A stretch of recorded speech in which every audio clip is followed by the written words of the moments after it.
가지고 우리 함께 이 말씀 같이 봉독하도록 하겠습니다. 안 뜨나요?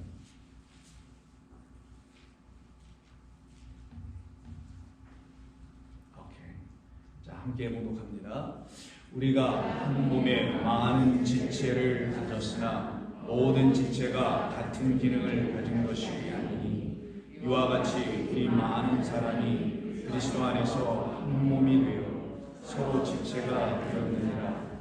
우리에게 주신 은혜대로 받은 은사가 각각 다르니 혹 예언이면 믿음의 분수대로, 혹 섬기는 일이면 섬기는 일로, 혹 가르치는 자면 가르치는 일로, 혹 위로하는 자면 위로하는 일로, 구제하는 자는 성실함으로, 다스리는 자는 부지런함으로, 긍휼을 베푸는 자는 즐거움으로 할 것이니라. 사랑에는 거짓이 없나니 악을 미워하고 선에 속하라. 형제를 사랑하여 서로 위하고 존경하기를 서로 먼저 하며 부지런하여 게으르지 말고 열심을 품고 주를 섬기라. 소망 중에 즐거워하며 환난 중에 참으며 기도에 항상 힘쓰며 성도들의 쓸 것을 공급하며 손대접하기를 힘쓰라. 아멘. 잠시 기도합니다. 주님 고맙습니다. 오늘 저희들에게 허락해 주신 이 귀한 생명의 말씀을 성령이 허락해 주시는 말씀으로 다 함께 듣고 기쁨 가운데 거하게 하여 주옵소서. 예수님의 이름으로 기도드립니다. 아멘. 자, 오늘 로마서 강의 128번째 시간으로요. 교회는 그리스도와 한 몸 된 여러 지체들의 연합이라는 그런 제목으로 함께 하나님의 말씀을 나눠보려고 합니다. 이제 바울은 교회에 대한 이야기를 12장 4절부터 사실은 3절부터 이제 시작하는 것이고요. 4절부터는 본격적으로 교회에 대한 이야기를 시작하게 됩니다. 교회가 무엇인가에 대한 이야기를 한다는 것입니다. 교회란 이렇게 사람들이 이렇게 모임, 이것을 일단 누가 보기에도 교회라고 하지요. 당연히 교회죠. 세상 사람들이 봐도 교회고요. 우리가 봐도 교회입니다.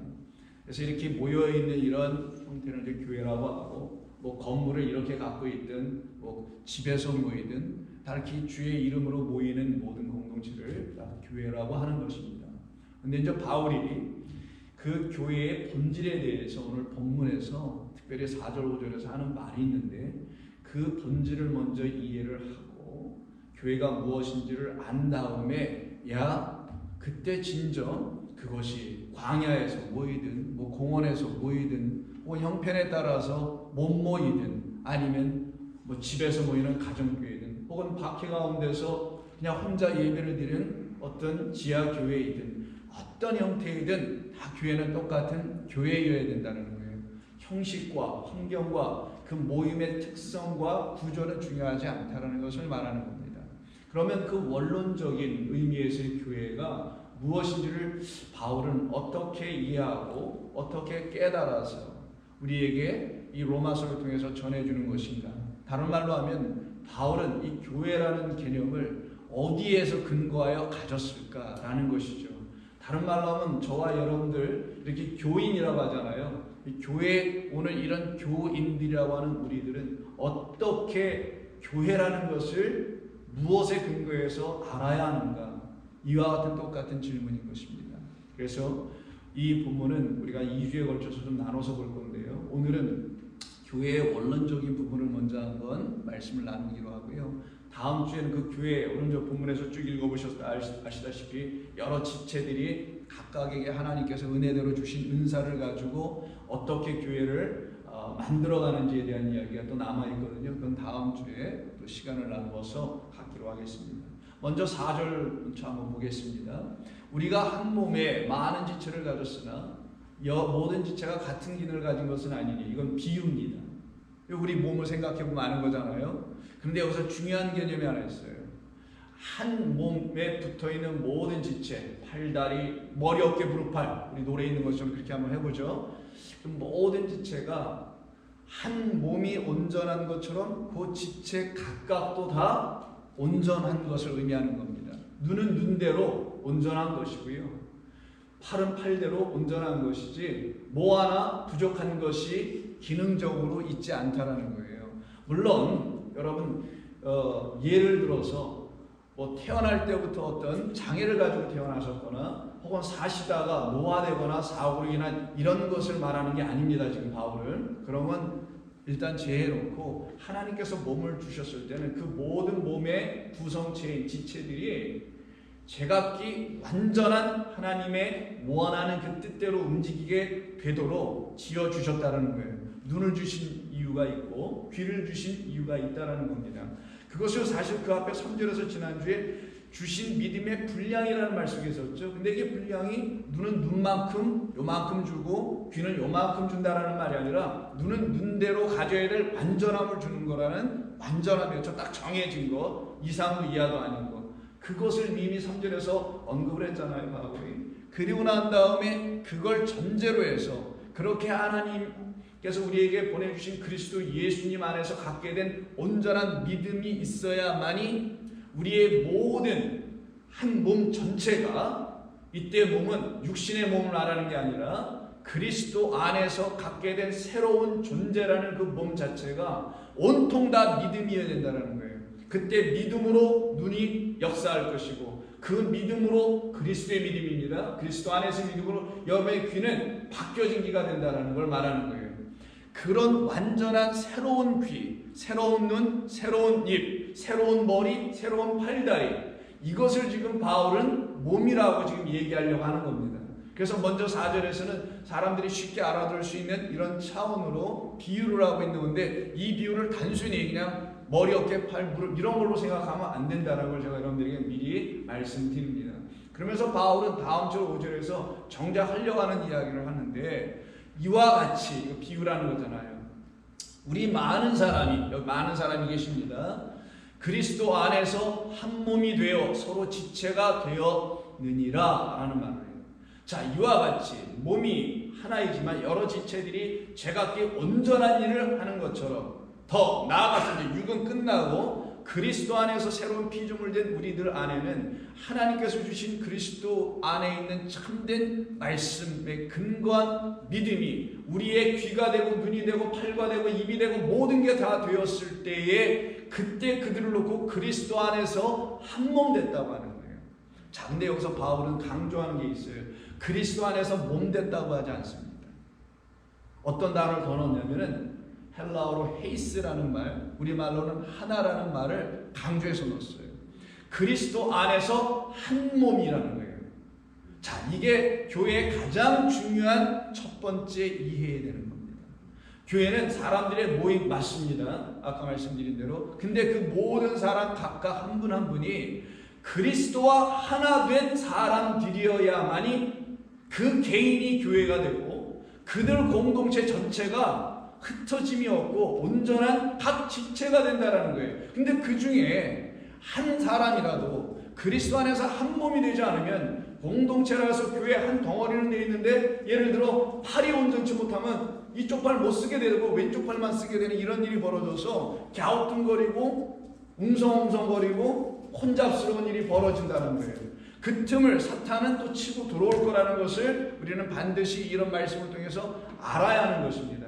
그런 의미로 그리스도 안에서 한 몸을 얘기하는 거예요. 그럼 정리해보죠. 그리스도 안에서 한 몸 된다는 건 여러분 한 분 한 분을 말하는 것이지 이 교회 전체가 하나가 되어야 됩니다 라는 말을 하는 게 아니에요.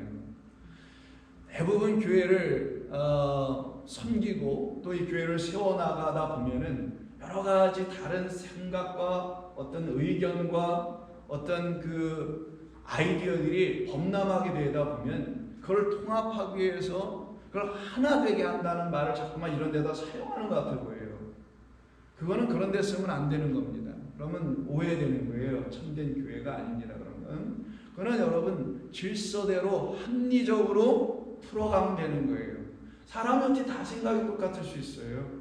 합리적으로 이해하고 서로 의견을 조율해 보고 그리고 기다리고 막 추진하고 그러는 게 아니라 기다리고. 세상도 그런다는데 교회는 더 그렇게 해야죠. 서로 협력하고 사랑하는 공동체인데 뭘 독재적으로 할 건 또 뭐가 있고 혼자 또 끌고 갈 건 또 뭐가 있어요. 또 할 건 또 뭐가 있고 할 것도 없어 보이는데 제가 볼 때는 그러기 때문에 그런 것으로 이 한 몸을 쓰면 안 됩니다. 하나됨이라는 건 그런 데 쓰라는 말이 아닌 거예요. 하나됨은 여러분들이 그리스도 안에서 하나님과 하나됨을 말하려고 하는 거예요. 그러면 그리스도 안에서 한 몸이라는 이해가 여러분들이 들어오게 됩니다. 하나님과 즉 나를 지으신 그 아버지 하나님과 내가 하나가 되어 있는가라는 질문을 스스로에게 해보게 되는 거고요. 또한 한 몸 됐다는 말이 그럼 무엇인가부터 알아야 한 몸 됐다라는 말에 담겨있는 하나님과 한 몸 된다라는 말의 의미가 뭔지를 알 수 있을 거 아니겠어요? 여러분 이걸 잘 들으셔야 됩니다. 이걸 들으시면서 여러분들은 그리스도 예수 안에서 우리 주님이 이 땅에 오신 것, 그 뜻이 무엇인지를 다시 알게 되는 거예요. 어떻게 보면 이 말씀은 우리를 하나님께서 지으신 궁극적인 이유와 다 관계가 있는 그런 말씀입니다. 그때 여러분들 안에는 참된 하나님의 뜻이 이제 세워지게 돼요. 그러면 어떻게 그리스도 안에서 한 몸이 되는 건가? 제가 가로치고 써드린 것처럼 창세 때의 언약 때문에 그러는 거예요. 모든 것은 하나님의 섭리, 계획, 장중 그 모든 것을 한마디로 그냥 언약이라고 합니다. 약속 때문에 그러는 거예요. 하나님이 하신 맹세 때문에 다 이런 일이 일어날 수밖에 없는 거예요. 모든 것은 하나님의 뜻과 맹세와 언약과 말씀 안에서 다 이루어지고 퍼져나가는 것뿐입니다. 그러면 창세 때 하나님께서 어떤 약속을 주셨기에 우리로 하여금 그리스도 안에서 하나님과 한 몸이 되어야 된다는 이런 말이 바울의 입에서 나오게 된 것이며 그것을 교회라고 하는 이유는 무엇인가? 그럼 창세 때니까 창세기 1장을 한번 봐야 되겠죠. 그래서 창세기 1장을 보시게 되면 1장 27절에 하나님께서 사람을 지으시는 얘기에 자기의 형상, 하나님의 형상대로 사람을 지으시되 창조하시되 남자와 여자를 창조하셨다라고 되어 있습니다. 영어로 male and female로 되어 있지 man and woman이라고 되어 있지 않죠. 이건 man and woman이라는 이런 남성, 여성을 말하는 게 아니라는 걸 구별하여 알려주려고 영어로도 male, female 잘 번역을 했어요. 이걸 갖다가 남자, 여자라고 우리말로 그냥 번역을 했습니다. 그렇다고 해서 수컷, 암컷이라고 번역하기가 좀 거북스럽겠죠. 본래 의미는 그런 거예요. 본래 의미는 수컷, 암컷의 의미가 있는데 그렇게 쓸 수가 없다 보니까 이렇게 편안하게 쓴 거라 여러분들은 한 번 더 안으로 들어가서 필터해서 봐야 되는 겁니다. 그래야 하나님의 말씀을 이해할 수 있고 하나님의 마음과 뜻을 알 수 있게 돼요. 이때 남자를 자카르, 제케르 이렇게 표현하고 여자를 네케바라고 하는 히브리어를 쓰는데 본래 의미는 시줄 자라는 남자와 그 씨를 받아서 잉태할 자라는 여자를 말하는 거예요. 이게 하나님께서 창조하신 목적이라는 거예요.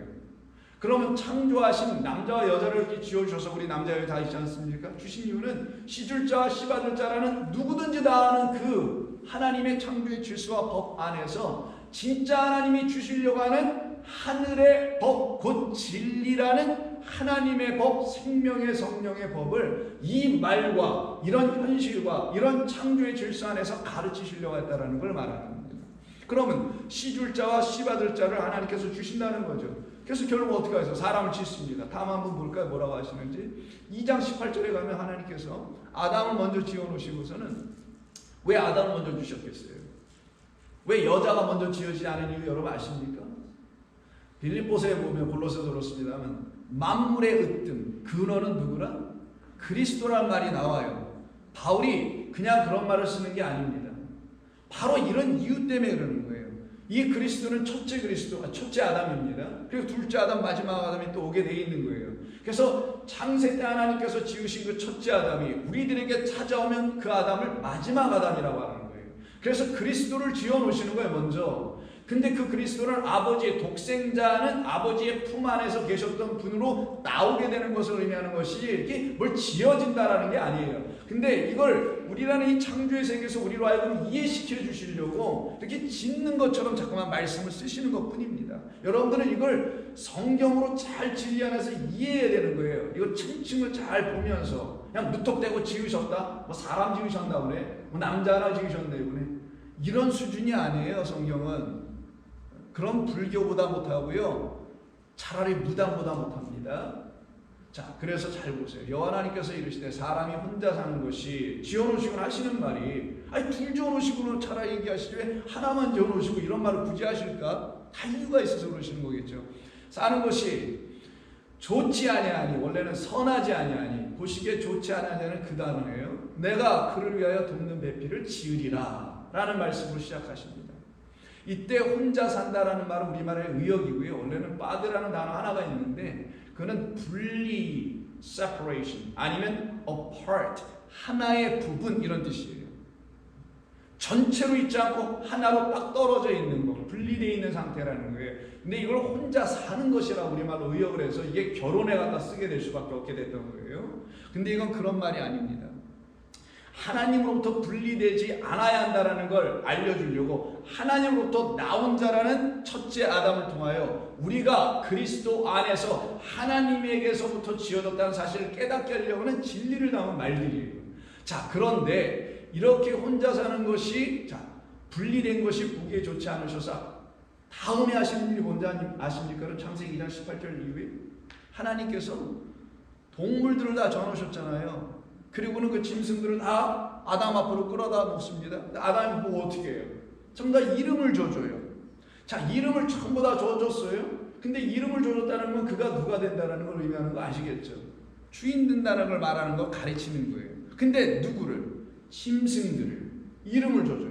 그럼 그 이름을 줘줬으면 이름을 받은 그 짐승들 중에 하나가 예를 들어 아니 나에게 이렇게 이름을 예쁘게 해주셨어요. 제 이름은 약간 좀 촌스럽긴 하지만 뭐 이렇게 줘줘서 감사하고 당신이 나의 주인입니다 라고 해서 그들 중에 하나 이렇게 뭐 툭 튀어나와줘야 되는데 어느 누구도 안 나와요. 이야기를 보면은. 그래서 20절에서 이런 말을 하게 됩니다. 아담이 모든 가축과 공중의 새와 들의 모든 짐승의 이름을 주니라. 아담이 돕는 배필이 없으므로라고 그 두 개의 문장을 나눠지는 가운데 보면 행간을 잘 읽으셔야 됩니다. 다 이름을 줬는데도 불구하고 당신이 나의 주인이요 라고 나오는 자가 아무도 없어요. 어디에서는?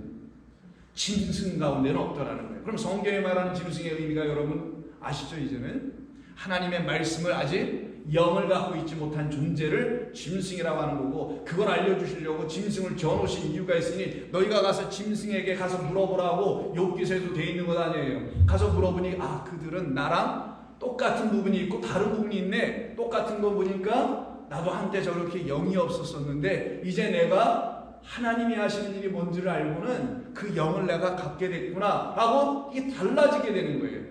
그래서 금수만도 못한 삶이라는 말이 있잖아요. 우리말에 짐승보다 못한 뭐 이런 인간 뭐 이렇게 표현하는, 거기서 끝나고 하나님의 사람으로 다시 지어지고 거듭나게 되게 되는 거예요. 이게 여러분들을 향한, 우리를 향한 하나님의 그냥 아주 누구나 쉽게 할 수 있는 뜻이에요. 근데 이런 걸 자꾸만 다른 데다, 결혼이나 이런 데다 쓰다 보니까 이게 엉뚱해지는 거예요. 자꾸만. 더군다나 배필이란 말은 어디다 쓰는지 아시잖아요. 배필 아무 데나 쓰는 말 아니잖아요. 이거는 그런 말로 번역하다 보니까 이렇게 문제가 된 거예요. 이거는 아담을 머리로 주인으로 받지 못하는 자들에 대한 이야기를 하는 거예요. 그래서 우리 예수님이 이 땅에 오셔서 이런 말을 하셨지 않습니까? 인자가, 그래서 마가복음 8장 한번 보시면 이런 말이 나오는 거예요. 마태복음은요. 마태복음 8장 20절에 예수께서 이르시되 여우도 굴이 있고 공중의 새도 거처가 있으되 뭐예요? 그들은 전부 다 동물들입니다. 자기들의 거처를 삼아요. 자기들의 거처를 삼아.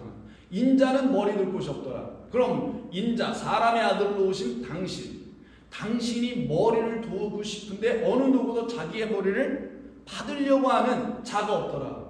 이 받아야 할 자를 누구라냐면 소위 돕는 배필이라는 말에 있는 돕는 자라는 거예요.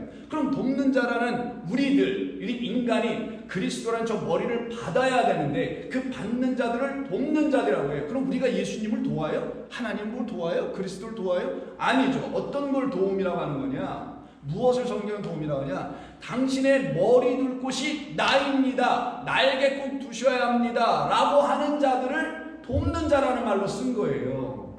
나는 당신이 내게 머리를 주셔야만이 나는 당신의 생명, 그 영생이라는 하나님의 생명을 내가 받을 수 있는 자가 됩니다. 그것이 하나님의 뜻이지요. 그래서 남자와 여자를 지으신 것이지요. 그거를 깨달아 알았으니 내가 당신의 씨를 받을 자, 그 씨를 당신은 나에게 넘겨서 그걸 받는 자로서의 내가 돕는 자 되겠습니다. 왜? 씨를 줄 남자는 있는데 씨를 받을 여자가 없으면 이게 돕는 일이 일어나지 않게 되고 하나님의 뜻이 이루어지지 않잖아요. 그것을 지금 성경이 지금 이야기하고 있는 것입니다. 바로 그 차원에서 좀 말씀하는 거예요. 자, 그래서 다시 한번 돌아가 볼까요? 돌아가서 보시면은 창세기 2장 24절에서 그래서 하나님께서 이런 말씀을 또 주시는 거예요. 이러므로 남자가 부모를 떠나 그의 아내와 합하여 둘이 한 몸을 이룰 것이다. 이런 말씀하십니다. 자, 그러면 아까 말씀을 한번 생각해 보세요. 사람을 지어놓으시고 동물들 갖다 보여주시고 이름 짓게 하시고 배필이 없다 하셨고, 그리고서는 다시 이런 말을 왜 하셔야 되냐고요. 문맥의 흐름상 돈문 배필이 없으면 그 중에서 하나 찾아주시든지 해야 되고 하는데 거기서 하지 아니하시고 갑자기 아담을 깊이 재우시고는 옆구리에서 갈비뼈를 취하여 라는 말이 나오죠. 그냥 옆구리입니다. 갈비뼈는 아니고 옆구리에서 뭔가를 뺐어요.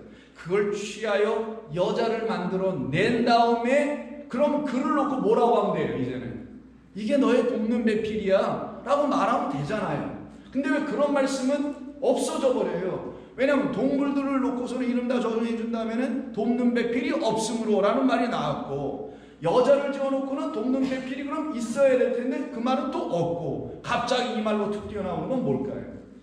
이것이 바로 하나님의 약속, 언약, 이미 창세 이전, 이걸 지으시기 이전에 해놓으신 약속이라는 걸 가르치기 위함인 거였던 거예요.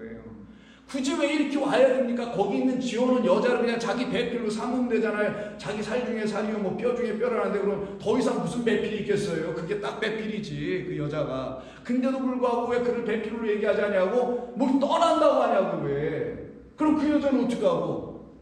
앞뒤를 봐도 하나도 안 맞아요. 그러니 좀 이렇게 생각을 하고, 어떤 사람이 성경 읽을 때 하필이면 그 사람이 예수를 안 믿는 사람이 여러분 어떻게 대답해 줄 거예요? 그 사람한테. 골치 아픈 건가 그냥 무조건? 왜 이렇게 그런 걸 묻고 그래? 그냥 믿지 않고 이렇게 해야 되는 건가요? 아니에요. 하나님의 뜻이 무엇인지를 가르쳐 줘야 되는 거예요. 바로 우리라는 존재가 누구인지를 가르쳐 주시려고, 우리는 본래 하나님에게로부터 나온 자예요. 우리는 그 아담이라는 그리스도로부터 나온 자라는 사실을 가르쳐 주려고 그런 순서로 써놓으신 거고, 그게 창세 이전에 하나님이 창조하시기 전의 뜻이었고, 그런데 그 뜻을 우리가 알 길이 없으니 당신의 아들 그 남자를, 그리스도를 우리에게 보내주시는데, 부모를 떠나 아버지와 어머니라는 그 하나님을 떠나 우리라는 존재들을 아내로 삼아 둘이, 여기서 나오는 거예요. 한 몸을 이룰지어다.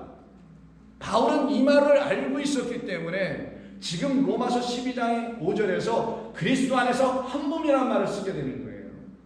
그냥 막 무턱대고 나온 말이 아닌 겁니다. 자, 그러면 이 말은 단순히 성경에 기록된 말인가? 그럼 이걸 그냥 이런 말이었네라고 듣고 끝나야 되는 건가? 아닙니다. 이건 저와 여러분들을 위한 말인 거예요.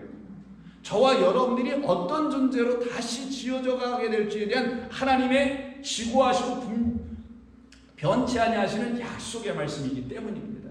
그래서 이 약속의 말씀을 듣고서는 그럼 어떻게 되겠어요? 그럼 그게 그런 뜻이었군요 라고 깨달아 알고는 그 나에게 오시기로 돼 있다는 저렇게, 그럼 그분을 여러분들은 만나야 되는 거고요. 그리고 그분을 여러분들의 머리로, 여러분 안으로 영접해야 여러분들이 진짜 그때 돕는 배필이라는 그 배필이 되는 거예요. 그 배필, 그리스도의 씨라는 생명을 갖게 되는 짝 되는 거예요. 그래야 여러분과 그리스도가 하나가 딱 되는 거예요. 그들을 놓고 하나님의 자녀, 하나님의 것들이다, 이렇게 성경 우리에게 가르쳐 주는 겁니다. 이런 과정이 여러분들에게 이런 말씀을 들으면서 있어져야 되는 거예요. 그렇지 않고 성경 나 혼자 읽어 그냥 맨날 너무나 감사한 말씀이네 이러고 끝나는 그런 수준으로 있으면 제가 미리 말씀드립니다. 교회 만들 수 있어요. 여기 이 성경에 여러분 얼마나 위험천만한 말들이 얼마나 많은지 아십니까?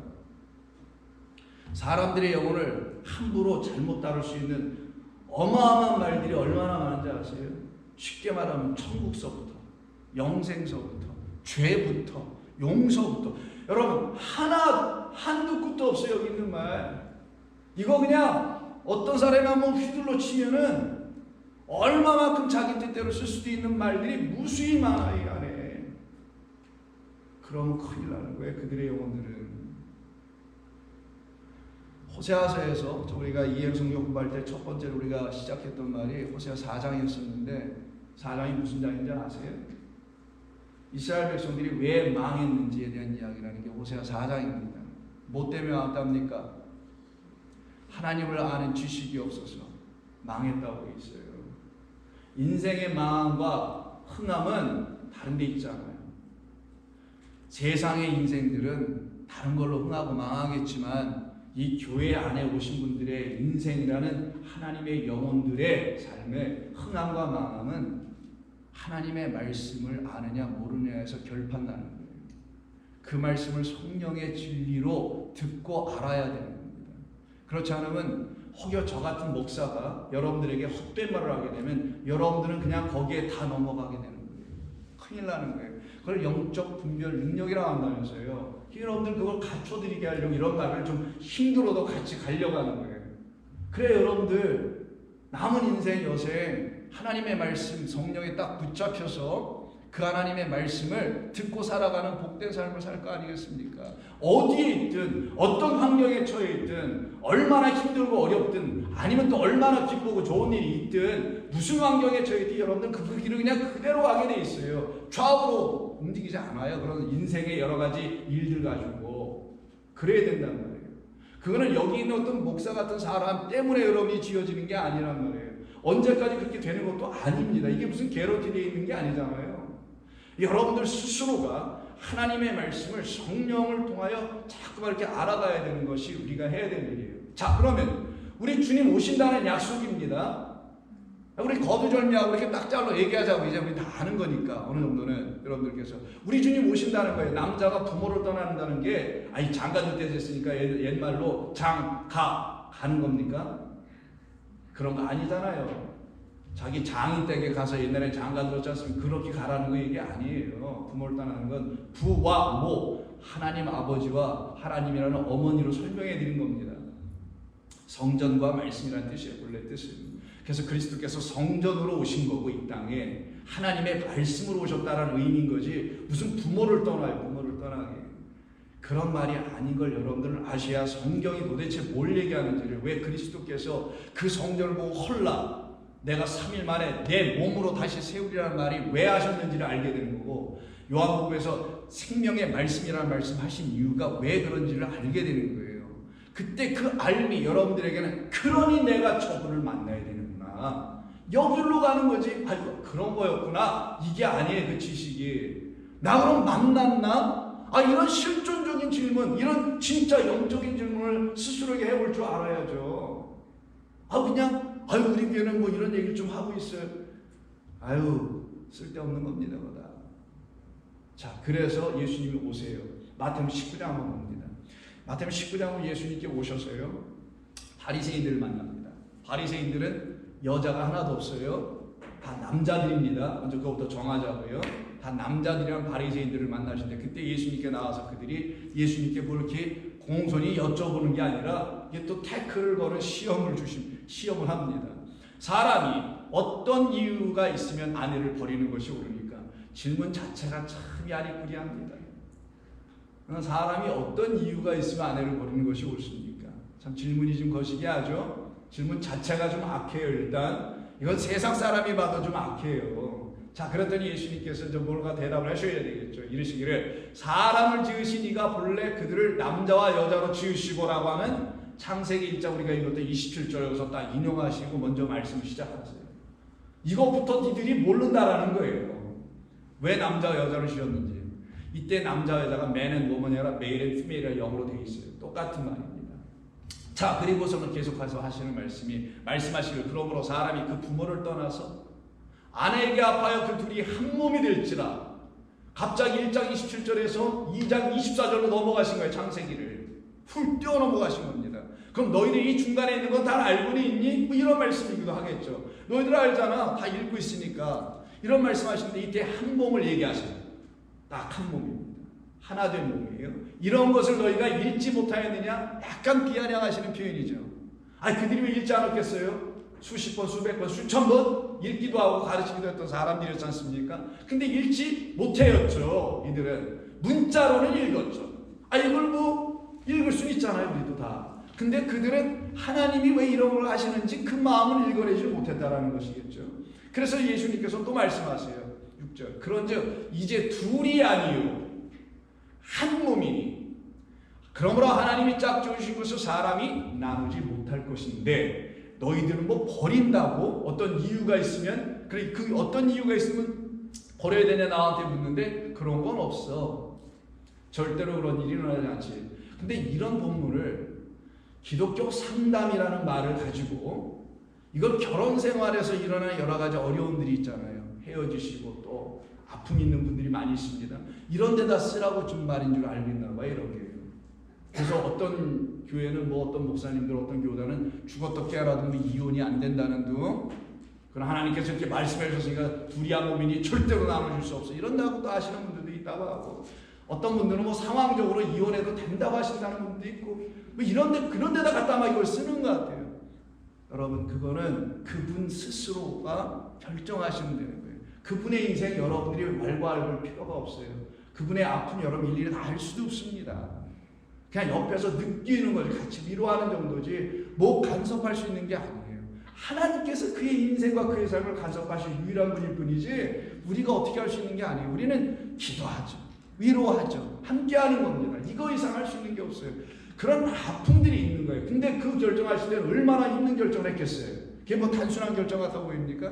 그러니까 이런 걸 그런 데 쓰라는 게 아니란 말이에요. 이거는 함부로 한 몸이니 이거는 하나님과 우리가 한 몸 되게 하기 위해서 본래가 하나였으니까 당신에게서 우리가 나왔으니까 거길로 우리를 이끌어 가시려고 하신다는 뜻을 알지 못하는 우리에게 주시는 말인 것이지 다른 말씀이 아닌 거였던 거예요. 자, 그랬더니 7절에서 이들이 여기에서 아멘하고 했어야 되는데 이들이 왜 아멘을 못하고 순종을 못한지 아십니까? 그리고 이렇게 7절로 넘어오지 아세요? 창세기에 있는 말을 깨닫지 못했기 때문에 그랬던 거예요. 그 첫 번째 책서부터 깨닫지 못하니 첫 단추서부터 잘못 끼어지기 시작했겠죠. 그러니 뭐 와르르 잘못 끼어지는 것 아니겠어요? 그러니까 아멘이 안 되는 거예요. 저 말에. 그 말에 다 답을 이미 주신 것인데 그랬더니 이렇게 또 치고 들어와요. 그러면 여짜오되 어찌하여 모세는 이혼 증서를 주어서 버리라요? 가로치고 있는 게 있죠. 우리 아내들을 뭐 이런 말이겠죠. 여자들 버리라 명하셨나이까? 예수님이 아주 명답을 주십니다. 이렇게 주시네요. 8절. 예수께서 이르시되 모세가 그렇게 말했던 거는 이놈들아 너희의 마음이 완악하기 때문이야. 너희의 마음 첫 번째 질문서부터 완악했잖아요. 어떤 이유가 있을 때 버려야 됩니까? 이런 것부터 너희의 마음이 완악해서 그렇게 안 해버리는 것을 허락한 거야. 왜? 너희 같은 이 악한 놈들에게 나의 딸 아브라함의 딸들을 내가 맡길 수가 없어서 너희들에게서 또 떠나게 하는 거야. 어떤 완악한 자 그 남자들에게서 떠나게 하고 선하신 하나님의 아들로 오신 그리스도라는 진짜 그 남자에게 전부 다 가서 들러붙게 만들려고 이렇게 정해놓은 거란다. 저는 아멘입니다.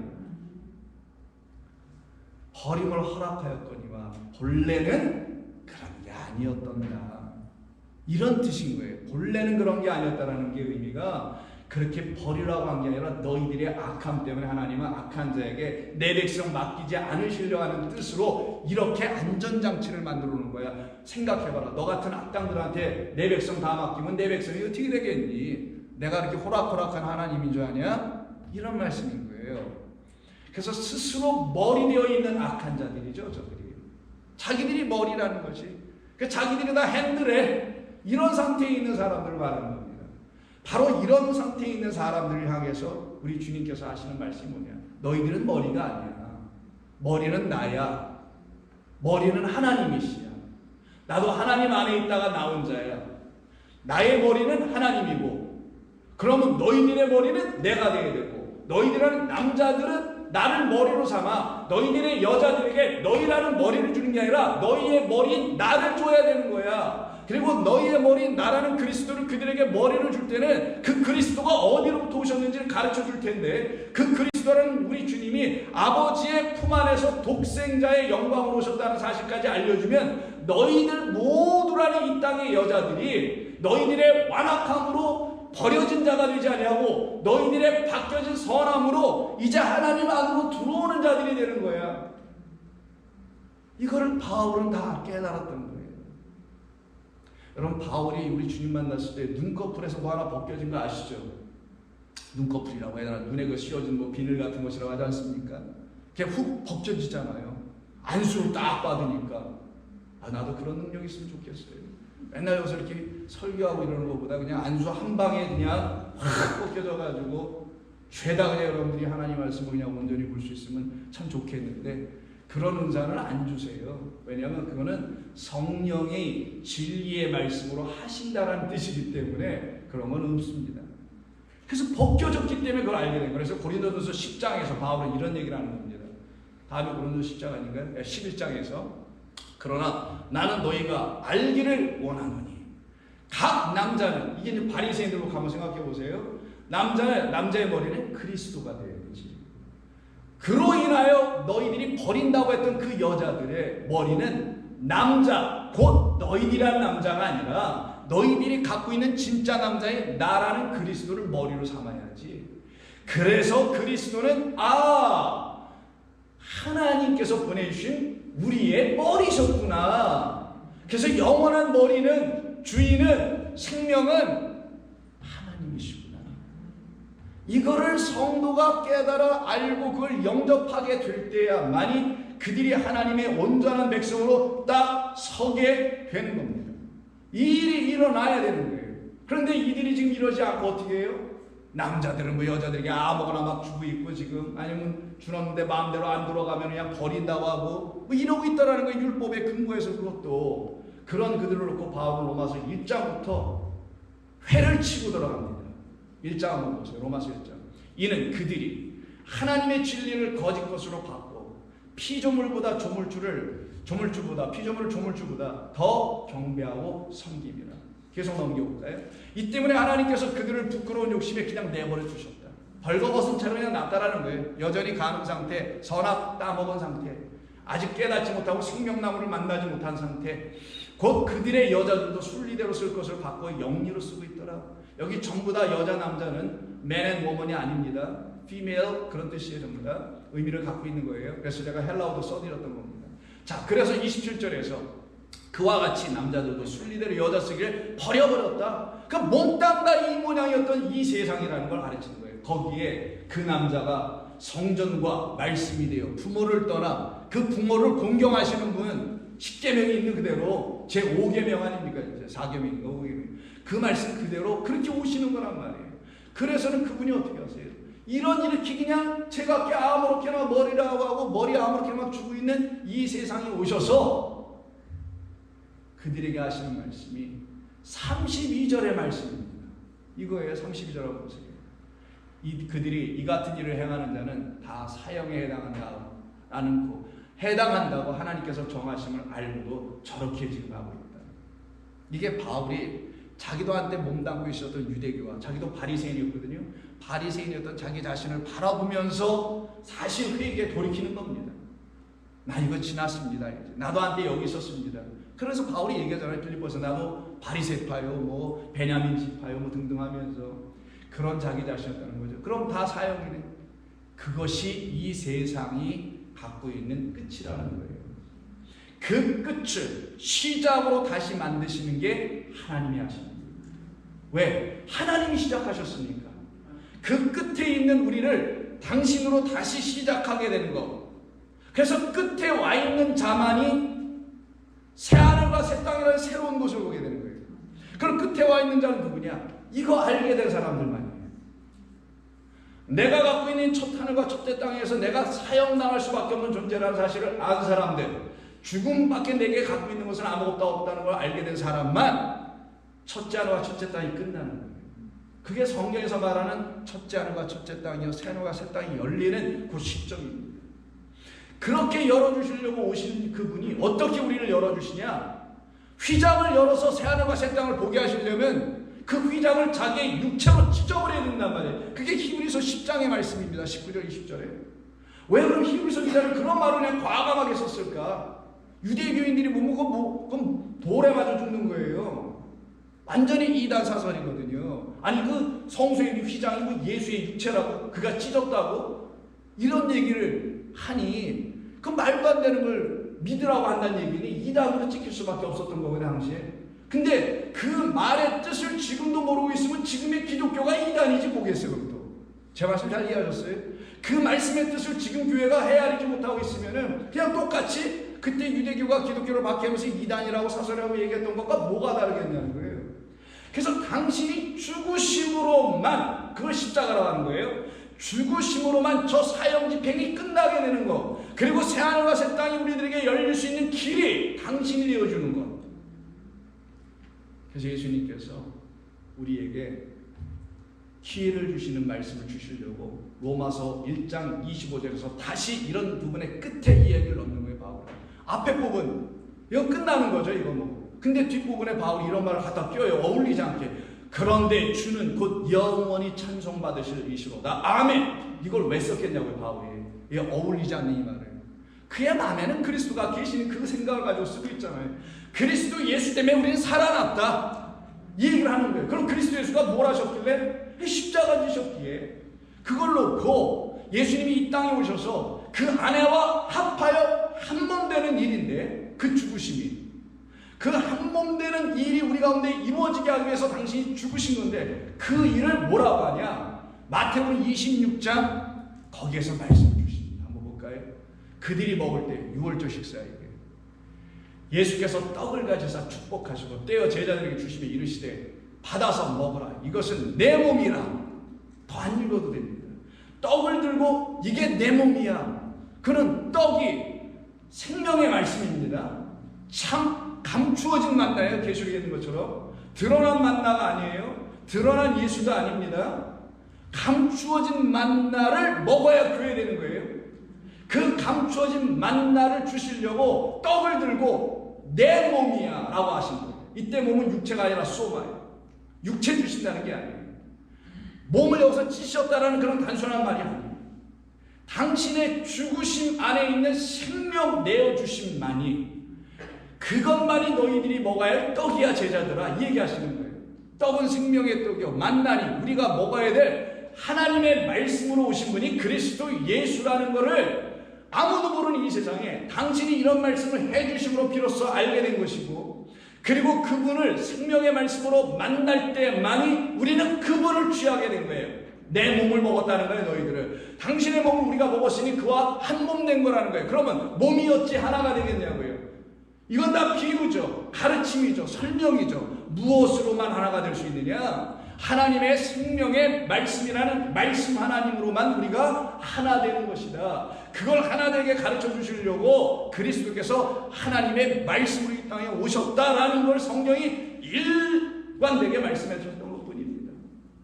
그러니 우리가 그리스도 안에서 한 몸 된다는 건 그리스도 안에 있는 떡을 먹어야 진짜 하나님의 것, 하나님의 짝 한 몸 되고 보기에 좋았더라가 되는 거예요. 악한 게 아니라 이제는. 그럼 여러분들은 하나님의 말씀을 그리스도 예수 안에서 떡으로 드시고 계신가?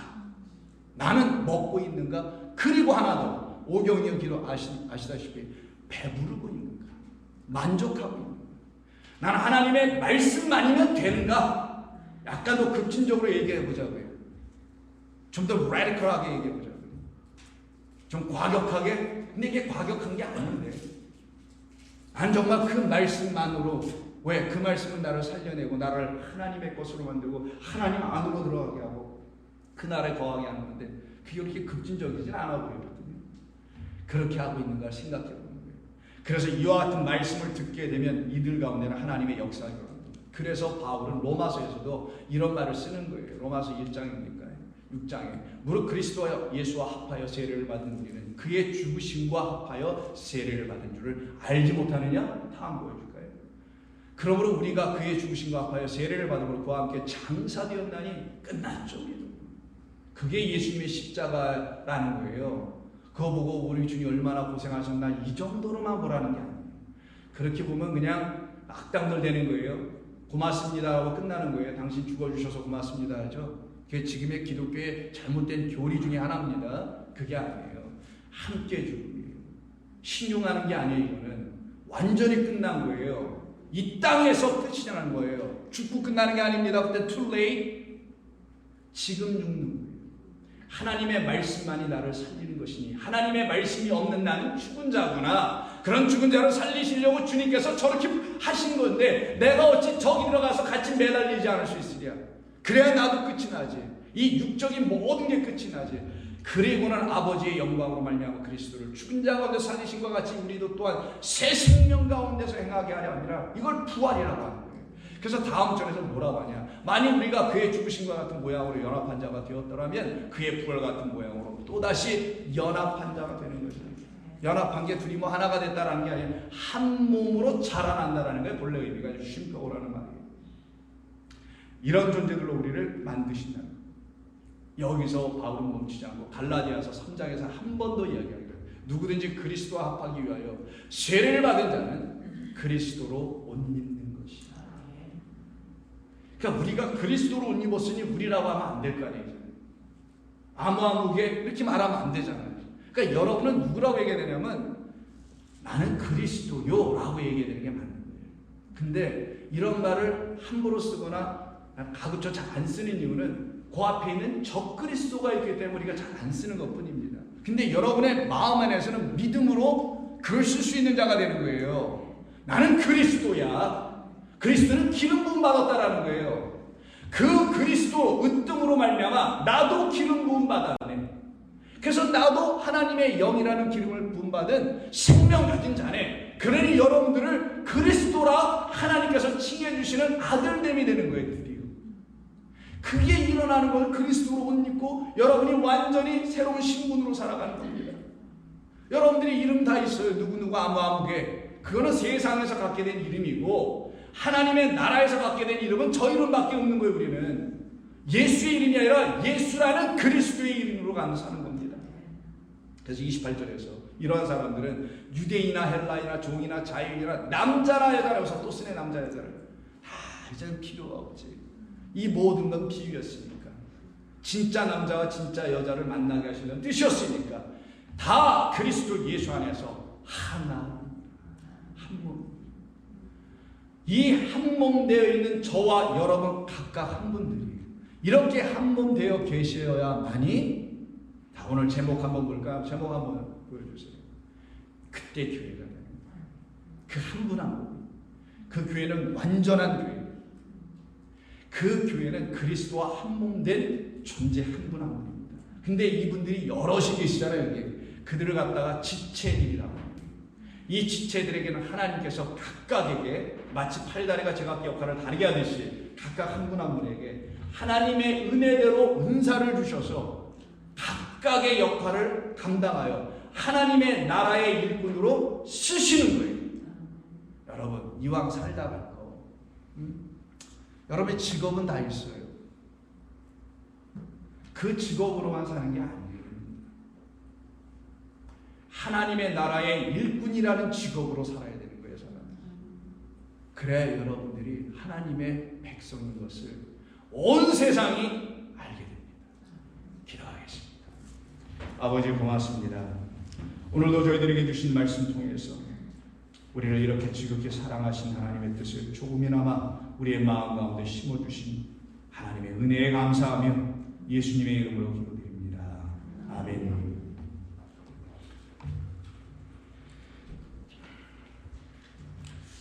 자, 우리 찬송가 600장입니다. 찬송가 600장 함께 찬송을 부르시겠습니다.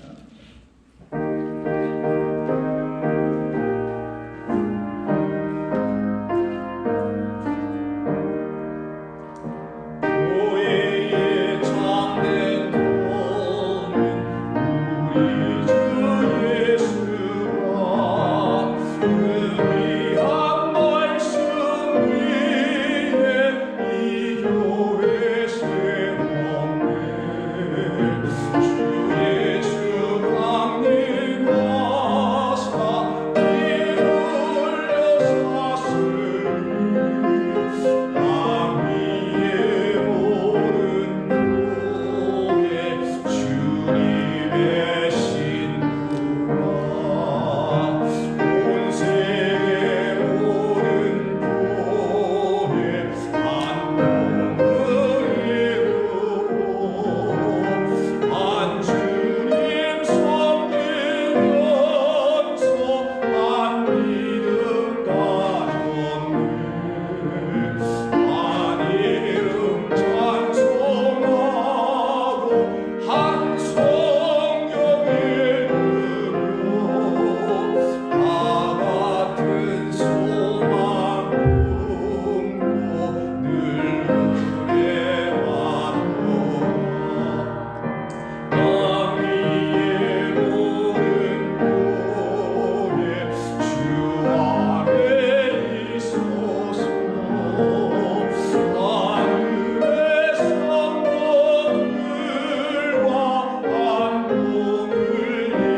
이제는 우리 구주 예수 그리스도의 은혜와 아버지 하나님의 그 크신 사랑, 그리고 우리 성령께서 이 시간에도 저희들의 마음을 주장하여 주시는 놀라운 임재하심으로 말미암아 이제 같은 영, 같은 말씀, 같은 은혜를 주시는 그리스도 예수 안에서 영원한 하나님과 하나 된 당신의 종들의 머리 위에 영원토록 함께 하시기를 간절히 축원하옵나이다.